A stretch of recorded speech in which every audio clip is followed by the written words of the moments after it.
हे प्रभु, हरे कृष्ण जगन्नाथम प्रेमानंद, ये क्या हुआ? पलंग पे पानी आ गया। अब आप सोच रहे हैं कि हम क्या कह रहे हैं। भाई आप भी अगर सुनेंगे तो आप यही कहें, आपको भी आश्चर्य से आ हो जाएगा। हम इसलिए कह रहे हैं कि आज के समय में दुनिया एआई यानी आर्टिफिशियल इंटेलिजेंस में अपना नाम कर रहा है। उस दौर में भी हम भारत के लोग आज भी गोबर और गौमूत्र के पीछे पड़े हुए। ये जानकर आप काफी शौक हो जाएंगे कि आज दुनिया में अगर आप बात चाइना की करेंगे तो चाइना हवा में उड़ने वाली टैक्सी बना रही है। अगर बात आप रूस की करेंगे तो कई मिसाइलें बना रही।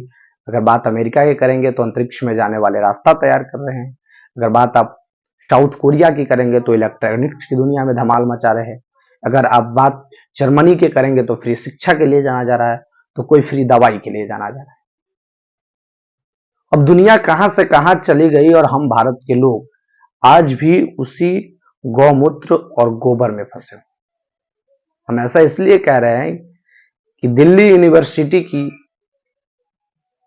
एक वीडियो वायरल हुआ है, जिस वीडियो में दिल्ली यूनिवर्सिटी के क्लासरूम में, जिसमें एसी, पंखा, वाल पुट्टी और फॉल सेलिंग जैसे रूम में एक प्राचार्य महोदय गाय का गोबर का लिपास कर रहे हैं। अब उनका जो लॉजिक है, उनका मानना है कि गाय का गोबर दीवार में लगा देने से पूरा रूम ठंडा रहेगा और ये प्राकृतिक वातावरण को शुद्धता में लाएगा। अब कुछ दिन पहले आप भी देखे होंगे, जब हमारे देश में कोरोना आया तो कहा जा रहा था कि गोबर का लेप लगा देने से या गोबर पी लेने से कोरोना खत्म हो जाएगा। उसके बाद अगर आपको कैंसर है तो गौमूत्र पी लीजिए, अगर वातावरण को शुद्ध करना है तो कोठी जला दीजिए। अब समझ नहीं आता है कि आखिरकार इस गोबर की पढ़ाई पढ़ाकर हमारे हिंदुस्तान के बच्चों को क्या शिक्षा देना चाहते हैं। आज दुनिया अपने अपने इलेक्ट्रॉनिक्स की दुनिया में, इस आर्टिफिशियल के जमाने में कहां से कहां पहुंच गए और आज भी हम उसी में अटके हुए। हमारे हिसाब से तो जो भारत की स्थितियां अगर कॉलेज में इस प्रकार की कराई जा रही हैं, तो जो बच्चे अलग अलग स्ट्रीम से, आर्ट, साइंस, कॉमर्स, मैथ्स, अलग अलग बच्चे जो पढ़ाई करते हैं, वो पढ़ाई हटा करके और उन्हें गोबर और गौमूत्र की स्ट्रीम से पढ़ाई करानी चाहिए। क्योंकि भाई बड़े होकर तो हमको करना वही है।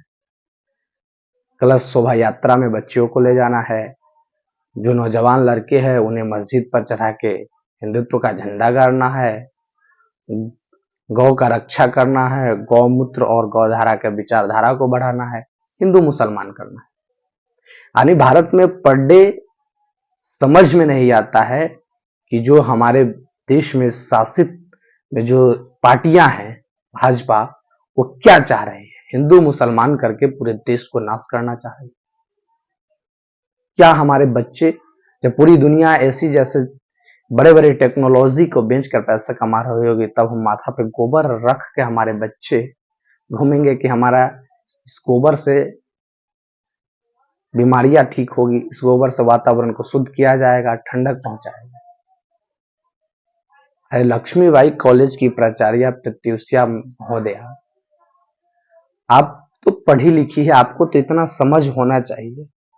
ये पहले के जमाना में गांव में जब जिस दीवार में मिट्टी का नहीं होता, लकड़ी का, फूस का बनाया जाता था, उस टट्टी में इस माटी का लेप दिया जाता था। भाई दिल्ली जैसा यूनिवर्सिटी में जहां इतनी लाखों रुपए लगाकर दीवार की रंगा पुचाई की गई हो, इतनी व्यवस्थित ढंग से बनाया गया हो, उसमें आप गोबर लपीप कर क्या साबित करना चाहते हैं। अब आप ही सोचिए, इस प्रकार की मानसिकता देश को कहां ले जा रहा है। हाल ही में एक वायरल जो हुआ है रामदेव बाबा का, तो आप लोग सुने होइएगा, अब लव जिहाद होता था, अब शरबत जिहाद हो गया। रूह अफजा वाले शरबत वाले मामला पे बवाल हुआ है। अब अपने बिजनेस को भी चलाने के लिए जाति और धर्म का प्रयोग किया जा रहा है।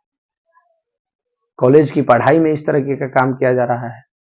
अब समझ नहीं आता है कि भारत के बच्चों को आखिरकार क्या शिक्षा दी जाएगी। इस प्रकार के पढ़ाई अगर हमारे दिल्ली जैसे बड़े यूनिवर्सिटी में पढ़ाया जाएगा तो क्या उनसे निकलने वाले बच्चे पकौड़े ही न तलेंगे? कोई देश दुनिया में नई टेक्नोलॉजी या कोई नया चीज तो नहीं करेंगे ना। अब आप ही बताइए कि हमारे एक राज्यपाल के द्वारा यूनिवर्सिटी में जाकर, कॉलेज में जाकर जय श्री राम के नारे लगवाए जा रहे हैं, तो किसी गोबर और गौमूत्र करके अपना बिजनेस चमकाया जा रहा है। अब इस कॉलेज में भी शिक्षा दी जा रही है। ये सारा जो है खेल जो चल रहा है, ये सिर्फ हमको और आपको बेवकूफ बनाने के लिए किया जा रहा है। आप भी अपना राय दीजिए कि इस प्रकार का कार्य करना क्या हमारे बच्चों के भविष्य को बर्बादी को लेकर के है? अगर आपको लगता है तो आप मेरा कमेंट बॉक्स में दें। अगर आप मेरे चैनल पे पहली बार वीडियो देख रहे हैं तो हमारे यूट्यूब चैनल को सब्सक्राइब कर दें और साथ ही फेसबुक पेज को फॉलो करना ना भूलें।